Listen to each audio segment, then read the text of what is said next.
Hey, welcome to another episode of the InNOLEvation Mindset Podcast, powered by the Moran College of Entrepreneurship. I am Mark McNees, your host. And today in studio, we have the founder and CEO of Cold Plunge Community, Gerry Gonzalez. So, Gerry, welcome. How are you doing?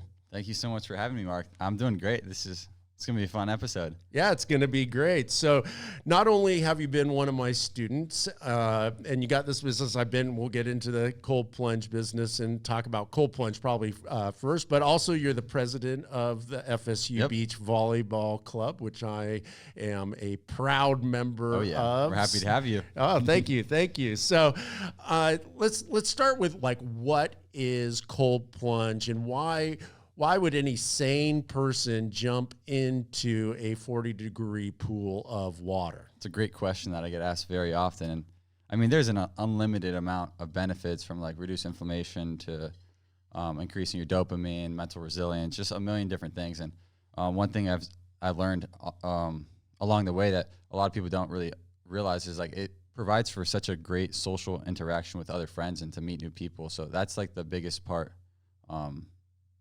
One of the biggest benefits, I'd say. All right, cool. Let's talk a little bit about the physical, personal benefits, and then we'll talk about the community aspect, which is a big part of your company name, Cold Plunge Community and everything. And I've been to one of your events, so we can talk a little bit about that as well. So I'm not an expert in cold plunging. I've done it a few times. I listen to Joe Rogan, who's always talking about the benefits of cold plunge and things like that. So reducing inflammation. And there's shock proteins involved? Do you know much about that? Or I'm a little rusty in the science. I used to go super far in depth and like researching everything. But no, I'm not exactly sure about the shock proteins, but increased metabolism, inflammation, increases, I believe, your visceral fat, which is the fat around your organs, which is very healthy to have. Increases your dopamine. There's been a lot of studies like talking about how it like increases it to like drug-like effects, like huge, massive effects that aren't just peaking for like 10 minutes or peaking for like multiple hours, which is something that's a huge benefit for sure. And Rogan was talking about for men, a study that just came out that doing cold plunge for, I think, 3 minutes before you actually work out has a significant increase to your testosterone as well. Really? Yeah, so it has a lot of benefits. So before we get into the community aspect, like, tell us about your first experience in cold plunging and like, obviously, it impacted you. Tell us a little bit about that experience and why cold plunging for you is personally for you is important. Yeah, so right along all the hype, I never did it really as a high school athlete or anything like that when I played basketball or volleyball, but I believe it was summer of my sophomore year when everything was pretty trendy about ice baths. So I got like a $30 one from China, and then I froze like 40, 50 water bottles in my freezer, and I chucked them all in. My first experience was like, it was like 60-degree water because I lived in Miami. So it really was not that cold, but I really enjoyed how it made me feel after. You get up and you just feel like electric. Like it's amazing. The huge increases in dopamine, just like very obvious when you get out of that water. So from there, I was like, all right, I'm going to try doing this like for the rest of the summer as much as I can. I got more ice blocks and all that kind of stuff. And then as I got into college, as I came back into my junior year, I was like, hey, like anyone want to come do an ice bath? Because it was pretty trendy at the time. A few friends would come over. And as soon as they started coming over and we started doing it, I was like, dang, like this is like pretty fun social experience. So that's kind of how it all started. Just like saying that it's obviously hard to do, but it was also super fun to do with friends. And in Tallahassee, there's not much to do besides like going out and drinking. So it was a fun social experience that wasn't revolving around that, which is cool to see and create something like that. Yeah, 100%. I think the first, like when I was training for my Ironman, I did a lot of cold plunges, but I think I did it wrong. Like I did it mostly like after heavy training. My muscles were just so inflamed all the time, and it really benefited. But I did the same thing. I froze a bunch of water bottles and threw it in. It's so expensive, man. It's so expensive. Yeah, and time consuming and things like that. And now they have the like for $500 you can get a chiller and all these people. I've seen a lot of things on like YouTube and TikTok and stuff about making them out of the coffin freezers and converting those chest freezers. I think a lot of people have seen a lot of benefit of it and everything. So let's talk about the community aspect a little bit, and then we'll get into your business, Cold Plunge community, and like why you got that started. So you alluded that you had an event or something, a bunch of friends came over and everything. Tell us a little bit more about like the community building aspect and what led you to actually saying, hey, I'm gonna start a company that does this. Yeah, so I'll kind of merge those two together actually, because so let's say fall of my junior year is when I started having some friends over and we would just hang out and grill a little bit. Around that time, November, I saw this post from someone in Venice, California, they started what's now known as Coffee and Chill, and had a few friends over. They had like a espresso machine and an ice bath. It was like 5-6 people. Mm-hmm. And then I saw them within like 2 months from that selling out like a huge venue doing the same exact thing, just coffee and ice baths. Okay. And that was right about the time that I was thinking the same thing, like, dang, like it's a fun social experience. I was grilling at the time with my friends and doing the ice bath. And I was like, I could do something with this and try something out, or like at least just grow like the little community that we had just for fun. So that was in November. I kind of procrastinated a lot on the idea. And then I believe in March of my junior year, so about a year ago now, I was like, all right, it was right after spring break. I was like, all right, I'm going to give it a shot. Like I made a little Instagram page, and then I just started posting some reels about what we had going on. So it was just like anywhere from like 10 to 25 of my friends and some of their friends towards the end of that would just come over, we'd grill. I either get a ton of hot dogs, just a ton of ice, and we just make some fun videos. And my idea around then was just to try to grow it organically, like every Sunday do an event. Right. And just whoever wants to come. And then hopefully like the demand is so high that I need to get a venue, or like it would just naturally progress. So that was like the whole thing behind it. But that concept didn't really work too well, given that we travel so much for the volleyball club. So the routine weekends just were not working for me. So we carried out last year, that full semester, and it went good. And then coming back this fall of my senior year, so like in August, I was like, all right, I want to start back up and grow it again organically. Again, we have so many tournaments, so I was like, all right, I'm just going to try out like a Monday or Wednesday and see how that goes. But those were rough. They were fun, but I'd have like a few, like 3 or 4 friends come over. We'd grill and shoot like a reel or a TikTok, but wasn't the organic traction we needed to really take it off. So it kind of got put on the back burner the rest of the fall. And then over winter break, I was like, I really wanted, like, I love health and wellness and I want to pursue something, especially, and I love marketing too. So this is, no matter what happens from this event or me trying this, like I'll get so much valuable experience. So I was like, I want to like go full throttle on one event. And this guy, I don't know if you know him, Jesse Itzler. Okay. No. He's been doing this thing called a Misogi, which means like 1 year defining thing. Okay. You do every year. So every year, or when you look back, like, oh yeah, that year I did this thing. Right. I was like, how cool would it be if I like went full throttle and like tried my hardest to put on like one fun cold plunge event. And if it goes great, sweet. If not, I gave it a chance. I'm definitely going to learn something from it.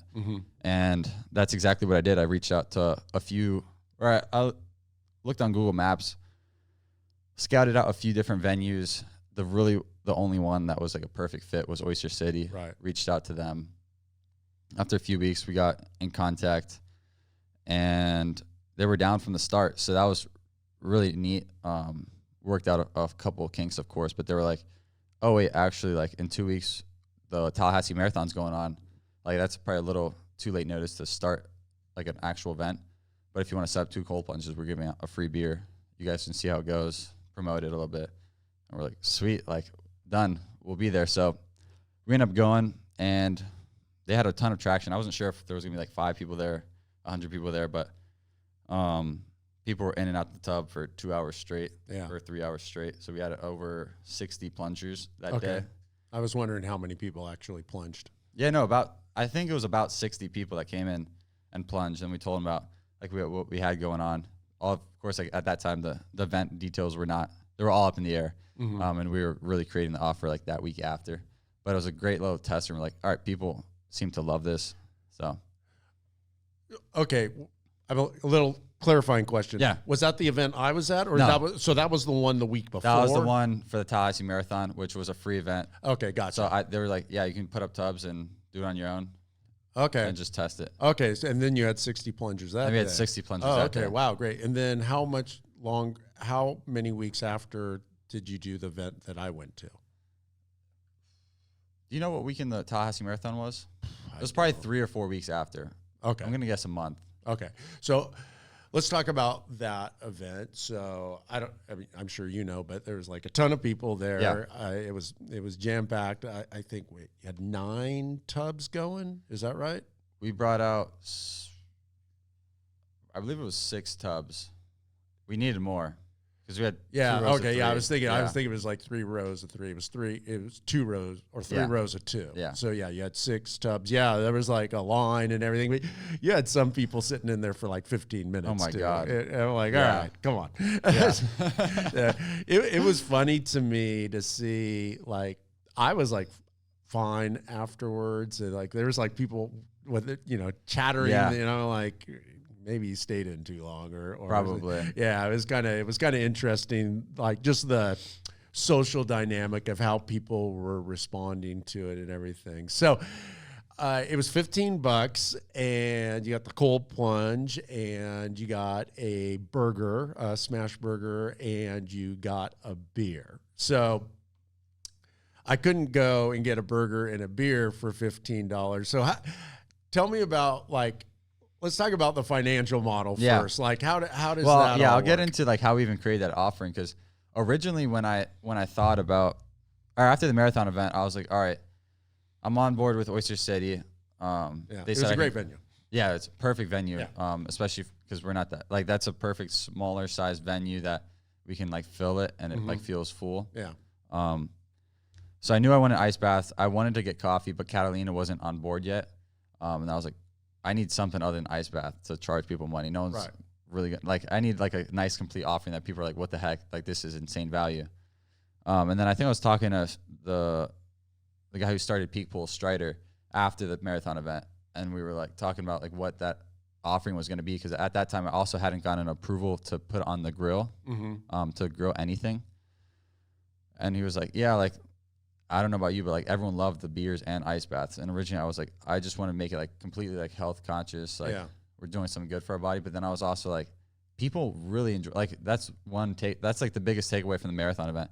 People really enjoyed having the beer with the ice bath. It was just kind of like a health kind of thing, but also fun and social and something different. No one does that kind of thing. So we're like, let's see if we can just talk to Oyster City and collaborate and see how we can get a beer for people who get a ticket for the event. So then I reach out to Oyster City, and pretty much we're just paying them at cost for their beer. Oh, okay, perfect. And then right after that, I was like, all right, the only 2 different pieces we need is to get the coffee, because not everyone's 21. Right. So if they can get a beer or a coffee, that'd be perfectly ideal. And then if we can get smash burgers and throw that into the offering, right? I mean, that's just a no-brainer. And the name just flows right off the tongue. Baths, beers, and burgers. It's just like, you can't, it's amazing. So it took a few weeks, but we got the full offering together, and pretty much the way it worked is I was paying Oyster City and Catalina at cost for their coffee or beverages or beverage. Yeah. And then I went to Sam's Club, got a ton of burger supplies. So then pretty much I was only paying $5, $6, $7 a person. Okay. So it created a little bit of margin for me. But of course I'm also like, there's so many like variable costs. I didn't like, for the first event, I was like, all right, I'm down to make $0, and like have the thinnest margins ever, which I realized like I need a lot more cushion because like there's so many random things that come up. Yeah. And I was like the ticket fees alone were like 75 cents plus a 2.9% fee. So that alone is another $1. A lot of the ways we reached out to a ton of different organizations and gave them like a 25% off code, which brought it to like $11.25 plus the dollar fee. So that's only bringing us down to like $10 of revenue. Okay. And then so those margins like fade away really quickly is what I learned going forward. But for the first event, it was great because I did way better than I thought. And we upped the ticket sales or the ticket price on Saturday and Sunday to $20. Oh, okay. Just so we could predict the demand going forward for burgers because we had one grill. I had some buddies helping me man the grill. Right.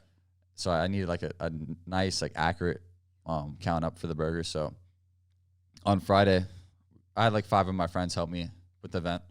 On Friday, I was like, we were at 98 sales. I was like, we're upping the ticket price to 20. Like, I don't think anyone, like, I don't know. I don't think people are going to buy it. And then Sunday night when we went to go buy the burger stuff, we're at 120. So I was like, all right, we're at 120. That's amazing. Let's plan for 160. Like, there's no way we do more than 160. Like, that's good enough. And then we are setting up Sunday morning, and I'm like looking at Lathe, and I'm like, dude, like, we're running into like the best prom ever right now. Like, people just keep signing up. And those are all for $20, which is like the margin is just so much greater when you sell at a higher ticket price, which I didn't really think about before because I was like, if I get 2 sales for $11.25, it's $20. But like, I'm also getting like such a thin margin versus one bigger margin sales, like triple the profit. Mm-hmm. So it's just really cool to see in that sense. But I was like, oh my God, like they keep flooding in. So we ended up needing to take a few more trips to Publix, which was thankfully 5 steps away. Right. And get extra supplies, which was a sweet problem to have for sure. That's awesome. I was wondering, like at $15, which I bought the ticket at, and I was like, how are they doing this for? Like, I mean, I figure you could do it for $15, but I'm like, there's no money in it. Everything. And again, I haven't been in college in, a million years and everything. And I'm like, I was thinking more like $20. How many? I wouldn't think that $20 for especially all the value that you were bringing, I mean, where are you going to go and get a beer or a coffee and a burger for $20? Like, I mean, and then you get the additional of the cold plunge and everything and the excitement of kind of an event and everything. Yeah. Which, I mean, I think I was there 2-3 hours, right? I mean, it was just hanging out and having fun and things like that. That's a lot of value for $20. I'd say so. Yeah, a whole afternoon. Think it is, yeah. Definitely 15. I feel guilty. So no, it was good. So wow, that's fantastic. So what was some of the feed? Actually, let me take a step back. What do you think drove some of that ladder traffic? Like, why do you think you got that momentum? How did you catch that wave? That's a good question. Like you're saying, so like on Sunday, Saturday, like how do you think I captivated like those? Yeah, exactly. Like where do you think? How do you think? Why do you think these people? How do you think these people are hearing of it? Yeah, and why do you think it caught so much traction and people were so eager to do something that I would guess probably 90% of the people there had never done it before, right? I think probably like 50, 60, 70% of them probably have tried a cold plunge. Okay. But like obviously no one's ever done an event, like a social experience with a cold plunge, which would definitely be new. Which is definitely unique and fun. So like doing something outside of the norm and everything, do you think that this is something that you can build upon, or was this a unique situation? I think it was just a mix of like maybe FOMO. Everyone's heard about the event. It seemed like, and they're like, oh, like a lot of people came out for the Peak Pulse Run Club, which they did right before it. Right. So they're probably like, oh wait, like almost all the people that ran the run club are going in. I might as well go too. Like there's loud music. seems like everyone like knows the value that they're getting. Right. Hopefully everyone's talking about it. And it's created like a little buzz, like, oh yeah, what are you doing on Sunday? Like no one's doing anything on a Sunday, Right. Most of the time.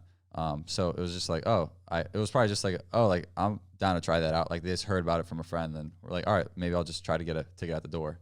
And in college, I feel like most social events you're paying at the door. So that was one thing I probably didn't take into consideration. Like no one buys tickets in advance. Right. So I was betting that everyone would, and obviously they did not, which was beneficial to me in the end. But they came through and wanted to gladly pay $20 to get in, which was amazing. All right.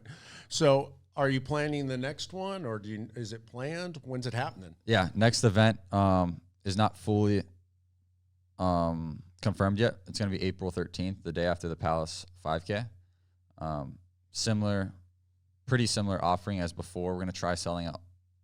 I believe the venue capacity, or the most they've ever had, is like 300. So I want to hit 300 for sure. That'd be amazing. And where's it going to be? Oyster City again. So the venue is great. And so we're waiting on confirmation from Catalina that we got the green light to go. And then this time we're trying something a little bit different. Instead of doing the smash burgers, we're partnering with Gain Street Pies, and they're going to give out a slice. And then I'm paying them at cost, and they're going to bring out like a little booth, and then hand out slices. Oh, that's fantastic, and that makes sense. They're right next door. Next door. So the way it works for that little turf area, Oyster City, Catalina, I believe the vape shop, and then Gain Street all have like shared access to that turf. Okay, gotcha. So it's kind of nice to like bring all of them in together for like one offering, doing something in there. So we're going to get a free vape too? That's the only spot we haven't collaborated with. Right. I don't know that there's going to be a collaboration coming from them. Gotcha. So cool. And you think that's going to be the weekend of April 13th, you said? Yeah. All right. Yeah, that's Sunday. Right on. That's awesome. So do you own the 6 plunges? Are you borrowing those? Or? Yeah, I bought all those from Costco. Oh, okay. Yeah. Right on. And are you just dumping ice in it, or how are you chilling it? Yeah, so we just buying bulk ice. So that was a challenge that we had to figure out for sure, getting that much ice. So we went to Mike's Beer Barn, which they have 50 pounds of ice for $6 pre-bagged and ready to go. Prior to that, I would go to like, have you been at a place next to Palace? It's like an standalone ice machine place. No. You have to click it. It's like $2.50 for 20 pounds of ice. Gotcha. You have to click it each time and fill it with your own bucket. So that alone would take like 20, 30 minutes to click that much ice. And it would just be like I think a little bit less price overall. Yeah. Whereas just going to Mike's Beer Barn, they have it all in their containers already bagged and stuff. So we just chuck them in. Gotcha. And that way we got a ton of ice for a decent price. Or definitely the best price in Tally. What you need to do is go, well, it's hard because it's on a Sunday, but I was going to say a lot of big churches, like my old church, had a massive ice machine. Really? Yeah. And that would, you could probably get a good discount if you like contacted like E3 or City Church probably has one or something like that. It might be a way to help a nonprofit and to get your ice at a better price. Yeah, no, that'd definitely be something that'd be a good resource for sure. Yeah, absolutely. So you're graduating this semester in May, so what, 6 weeks? Yeah, 6 weeks. So, 6 weeks. Are you staying in Tallahassee, or where's home? Where are you? I'm from Miami, Florida. The plan is likely to stay another year. Okay. Whether that be to just take some classes and continue what I'm doing right now between Cold Plunge and the other areas that I work right now, or just get a job in Tallahassee, work full time, and then pursue CPC on the weekends. Okay. Or at night, but right on. It seems like, if I may be a consultant for a second, like please do.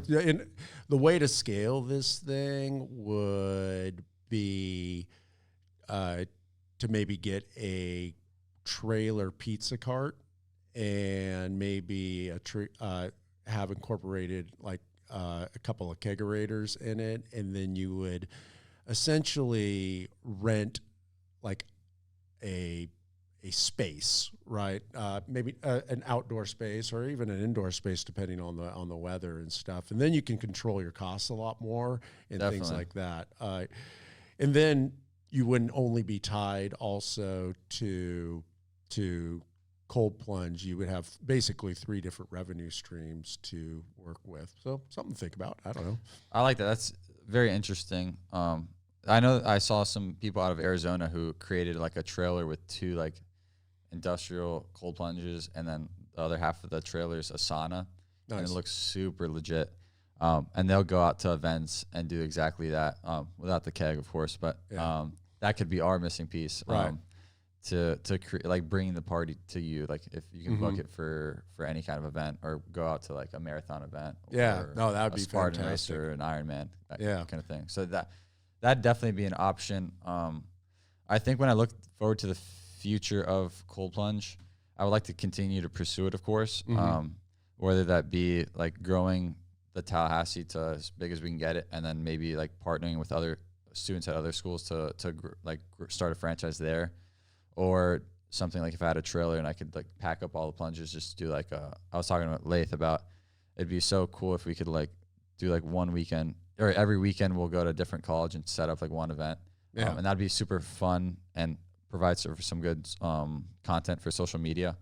But if we have the traction and like a bunch of people from other schools like reaching out like, oh, I would love to have it there. So we're still a long ways away from that to like make that make sense. And the margins, obviously, I don't know if they'd be too great for full time doing that, but who knows? And maybe you don't think about it as a full-time gig right now. Maybe it is a side hustle, and maybe in the future, like something clicks where you figure out, oh, okay, this is how I make it sustainable and things like that. I mean, I was really impressed. I mean, that's a lot of people to organize, and you had a lot of moving parts to it. And at least from my perspective as just somebody who was attending, walking in and everything, it seemed like really smooth, amazing. That was my biggest worry heading into it. Yeah, probably the only thing that like could be probably improved is like not having people in there for 15 minutes where people are in line and stuff like that. Like I think this is young males, right? Just like, oh, I'm gonna be in there the longest and everything is like, well, that's not really the point, but no, my biggest takeaways from like how the event ran was we need another grill for sure. More people help, like, because there was people waiting 20, 30 minutes for a burger, which it was nice because everyone's just outdoors chatting and like a general line, but like that needed to be solved, which I'm thankful. Hopefully we're gonna have Gaines come in and give us the pizza. That way like the grill and coordinating the burgers was a huge hassle. Then I have 2 people that are helping me, right? And the cleanup, bringing out my friend's Blackstone, buying all the supplies, like it's just a mission. So if I can just take out that piece, that'd be amazing. The other part was we needed more plunges. I have 2 more that were ready. I was planning on having 120 people, so I was like, all right, 6 will be more than enough. It was not enough. And then also a lot more ice. That was one. I know one guy reached out to me after saying it was like 65 degrees, like after, like right at 2:00 when we ended. I was like, like we definitely needed more ice. Yeah, definitely. I'm sure so you're putting that many warm bodies into it. Because those things were nonstop for over 2 hours straight of just body heat. So they got down to sub 40 at one point.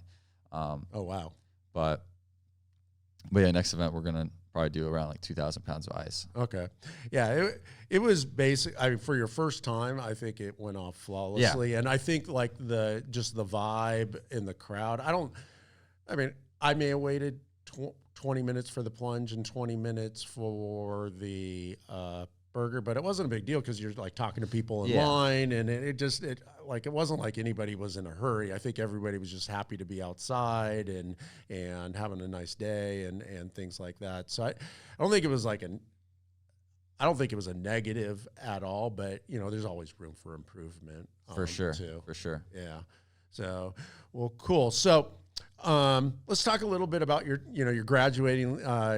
You finished up your coursework at JMC at Moran College, and then are you pursuing a second major, or what are you doing in school right now? Because you're done with JMC, Yeah, right? so I started a year early as a sophomore. Okay. Because there was not too many prerequisites to get into the program. I was like, all right, I'll wrap up my gen eds later. So I knocked out the 2 years of coursework, and then this year I'm pretty much just finishing up those old gen eds. So last semester I took 8 credits. Now I'm taking 6 credits. So it's a pretty light school load for sure.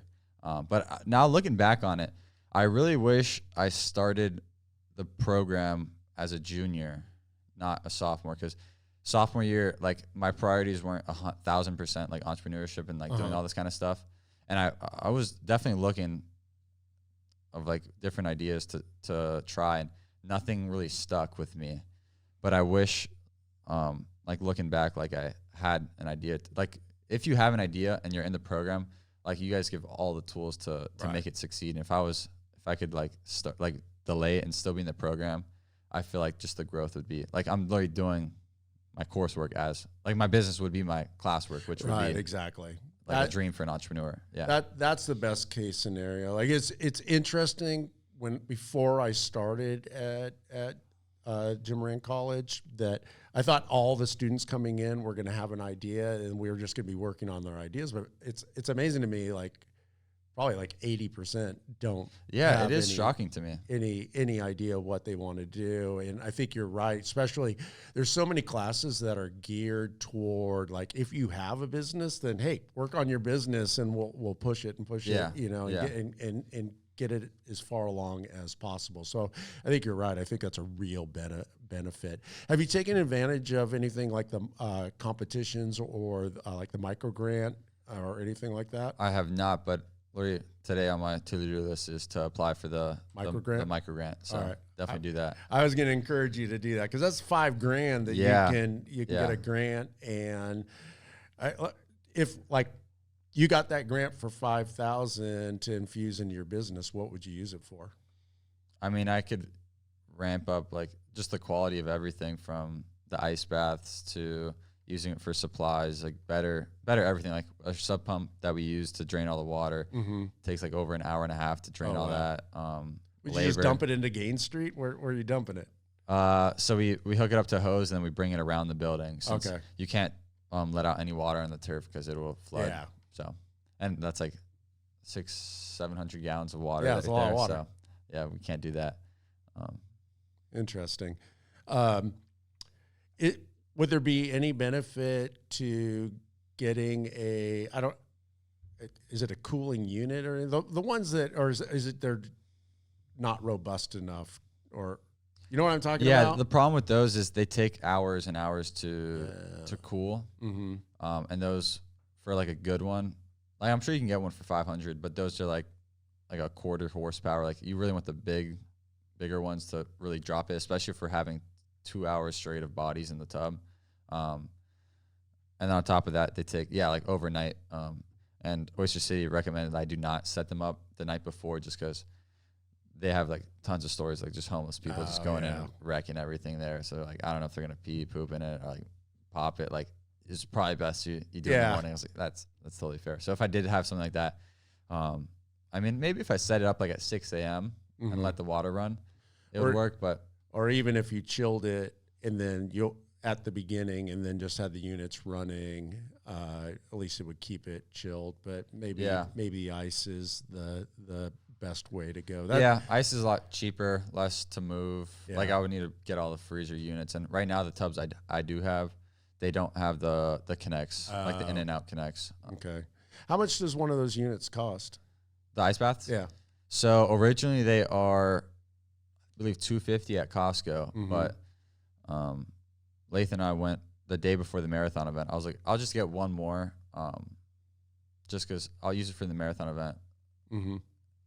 And then we showed up, and I heard it was on sale, so I thought it was like $150. I was like, all right, sweet, I'll buy one. It was on sale, like mega sale, like so it was like the 0.97 on the Costco tag, which means like it's never coming back, and they were $99. Oh, nice. So we're like, dude, we're getting all of these. So we bought all 10, like the last of their supply. Lath just took 3 to keep, and then I took 7, and then I already had one to begin with. So I have 8 now, but 100 a pop, which is that's great. Like that's the price of one cold plunge from some other companies for sure for Right that on. blow up style. Yeah. So we got very lucky on the pricing for that. Cool. So, in your wildest dreams, like where could this go? I could see it being franchised out to other colleges and growing in that route. Also, I could see it taking off on social media, and from there, like a huge revenue stream could be partnerships and all that kind of media that we would provide. And that's one thing I'm focusing on now is bringing in other partners. So like next event, we're going to have Stretch Zone out, stretching people for free. Oh, nice. Great idea.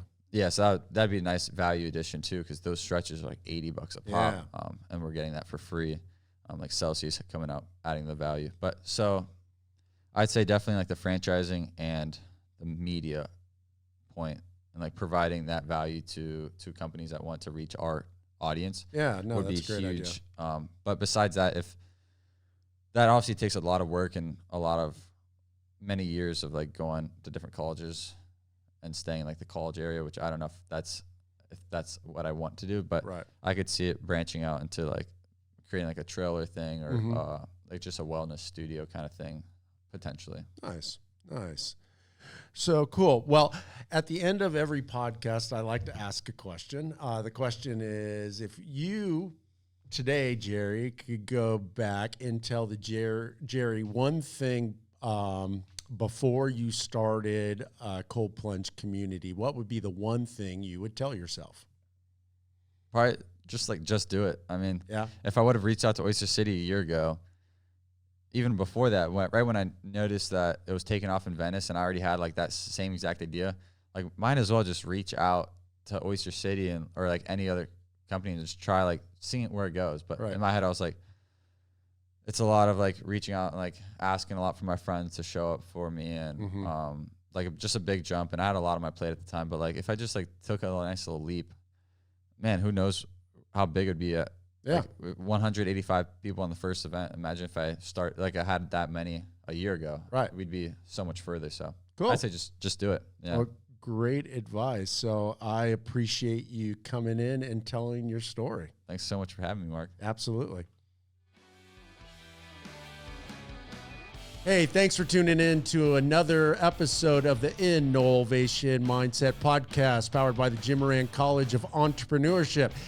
Hey, if you like this video, please give it a like and be sure to leave some comments, especially if you've ever been to or went to an event, Cold Plunge community.